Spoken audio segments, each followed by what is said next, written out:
Hey, this is Marwan Abdellah, scientific visualization expert from the Blueprint project at EPFL in Switzerland. Today I'm going to present to you our paper entitled Interactive Visualization and Analysis of Morphological Skeletons of Brain Vasculature Networks with VessMorphoVis. This tool is an extension to a previously presented add-on also in Blender called MorphologyVis, but this one is mainly dedicated for visualizing and analyzing blood vessels. So VessMorphoVis is a very simple and lightweight add-on in Blender for interactive visualization and analysis of large-scale networks of blood vessels. So I'm quickly going to highlight its capabilities and features, and then I'm going to go through its different modules, including the analysis, the meshing, and the rendering, including, of course, the morphology visualization. We have been focusing mainly in neuroscience visualization and rendering support, let's put it this way, on neurons and glia, mainly astrocytes. So there is one missing component that we haven't yet given that much significance when we were designing our visualization tools, which is the blood vessels or the vasculature. It's quite important, and indeed, and if we would like to integrate it into our models, then we have to ensure that the blood flow modeling is done in a way that would guarantee that the models used in the simulation are kind of correct. So we need to visualize these skeletons that we reconstruct from microscopy stacks to be able to validate them before integrating them into our modeling and visualization. So again, a couple of years ago, we presented MorphologyVis for neuron visualization, and this time we have extended this add-on and added quite several tricks to extend it and perform visualization of huge skeletons of blood vessels with VessMorphoVis. Quickly, the features or the objectives of this add-on is to allow users and scientists to visualize vascular morphologies and analyze them, provide certain repairs, and perform mesh reconstruction, and at the end automatically generate different kinds of media within, like such as movies or high quality images for scientific publications. So the first part is the morphology visualization. Of course, there were like different kinds of challenges when we're thinking about this extension. The first one is neurons have pretty much hundreds of few thousands of samples, and the representation can be done with the acyclic graphs, so they can be presented and reconstructed layers from trees. But the vascular morphologies are kind of different. They have much more samples, typically between hundreds of thousands and to millions of samples. And the vascular graphs are kind of cyclic, so we must have a different approach to be able to pack this huge number of samples into one data structure that would allow us to draw it very efficiently and at the end visualize the drawn object interactively. So we have added we have implemented different efficient algorithms in Blender which would allow us to do so.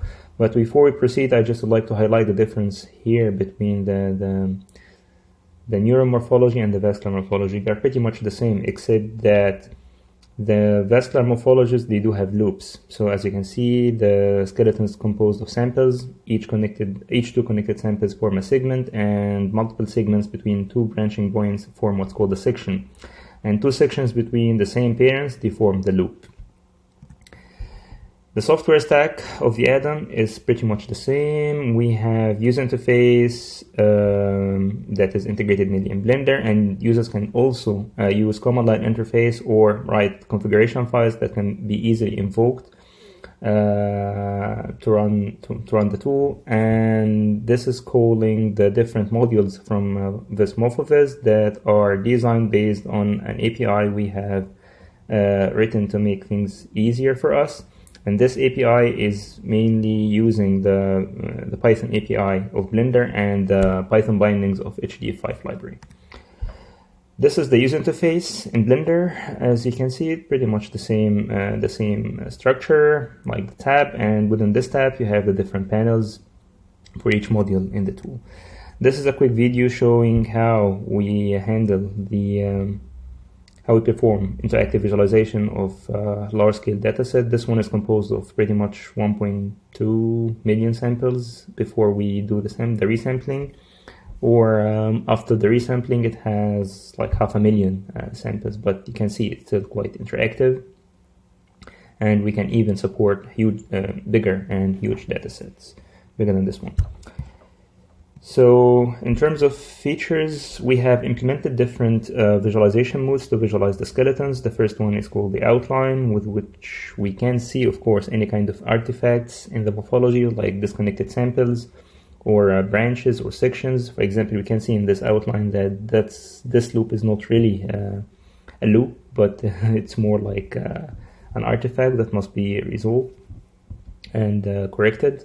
And we can also visualize a skeleton as a connected set of samples, or disconnected set of segments, or a set of disconnected sections. So each visualization mode has certain usage, and users can switch between them to be able to see the different aspects they would like to analyze in the morphology.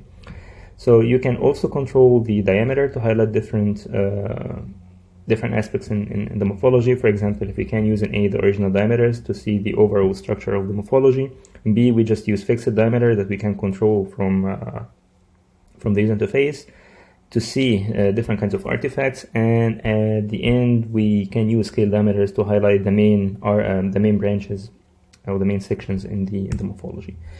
Users can also control the quality of the skeleton, for example, by controlling the cross-sectional bevel size. You have it 4 in A and 32 in B. So you can use 4, for example, to perform the visual analytics to allow us to pack more and more data into the data set, or like in the scene, and then you can interactively visualize it. But if you'd like to reconstruct and render high quality image, then it's better to use something that has 16 bevel size or more. And also you can use piecewise polyline structures to plot the morphology, or you can use splines for more smooth curvature for high quality rendering.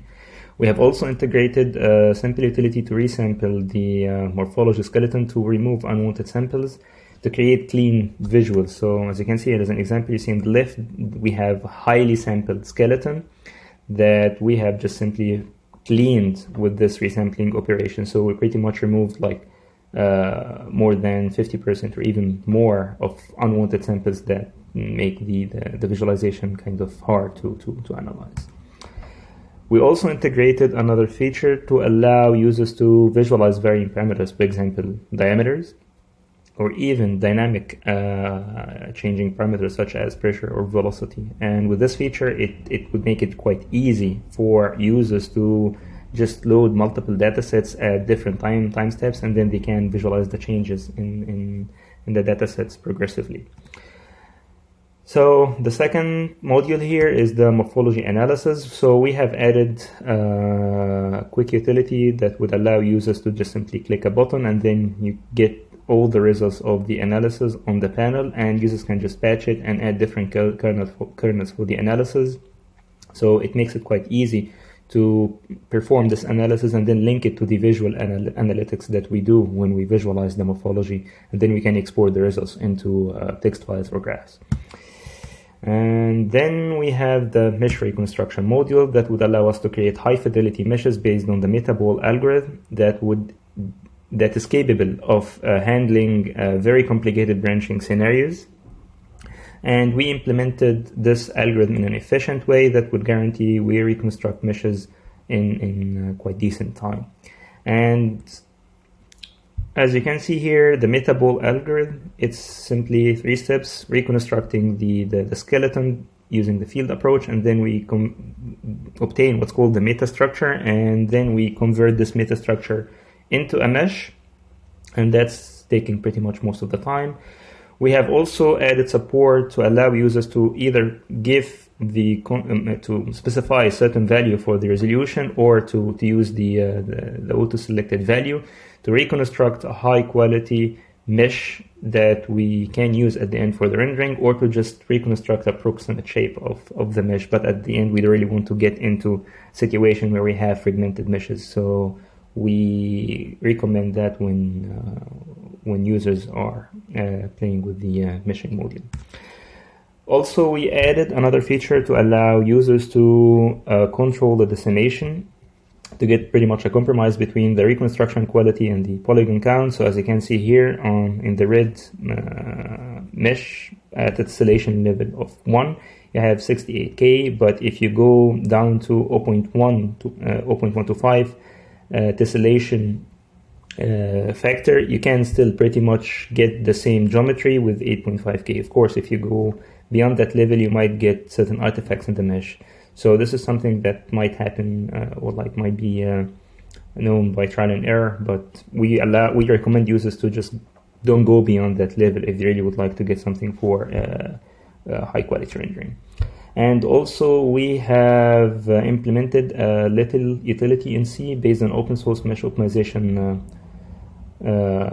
libraries that would allow us to create high quality meshes with equilateral triangulation, for example, and watertight ones that would allow us to reconstruct tetrahedron meshes to perform diffusion reaction simulations, for example, with steps. So the last module is the scientific media generation. So we integrated different sets of shading nodes and high quality rendering shaders based on cycles to generate these renderings with just one single click. So all the user need to do is to change the shader from Lambert, for example, to flat, to bumpy, to glossy, and then click on render, and the scene will be automatically set up and the rendering will be generated as an image based on the camera projection and view. This is also the same shading, the same shaders applied for a dataset with changing diameter. So as you can see, the Lambertian one can be used for performing the visual analytics, but the flat and the toon ones can be used to generate high resolution images for publications or quick sketches. And we give you an example of large scale mesh that is reconstructed with also one single click with the Metaball algorithm, and the rendering also has been obtained automatically in Blender with cycles with another click. So the mesh reconstruction took pretty much 1 hour and a half, and the rendering took 45 minutes on 40 core CPU. So again, the interface is very, very easy. This interface, you can just navigate between the different modules in the different panels in the tab, and at the end you can mouse over, can over the mouse, and then you can get a tooltip that would describe what the functionality of each element in this interface. The code is open source, and also the documentation is available on GitHub, and we provide sample morphologies with which users can download and test our tool. Keep in mind that the tool comes with a rich command line interface, and it has also configuration file support, so it can be used for batch processing huge number of vascular morphologies at a time. So in summary, VessMorphoVis is a lightweight, nice and simple add-on for interactive visualization of blood vessels in Blender. It has several capabilities for visual analytics, and it comes with different modules for analysis, meshing, and high-quality rendering support as well. The code is open sourced on GitHub, documentation is available, and you can test it right away. And with this, thank you very much for listening to this presentation. For further details, you can visit our website, bluebrain.epfl.ch, or you can send me an email for any kind of any details at marwan.abdellah@epfl.ch, and I will be responding to you as soon as I can. Thank you very much, and have a good day.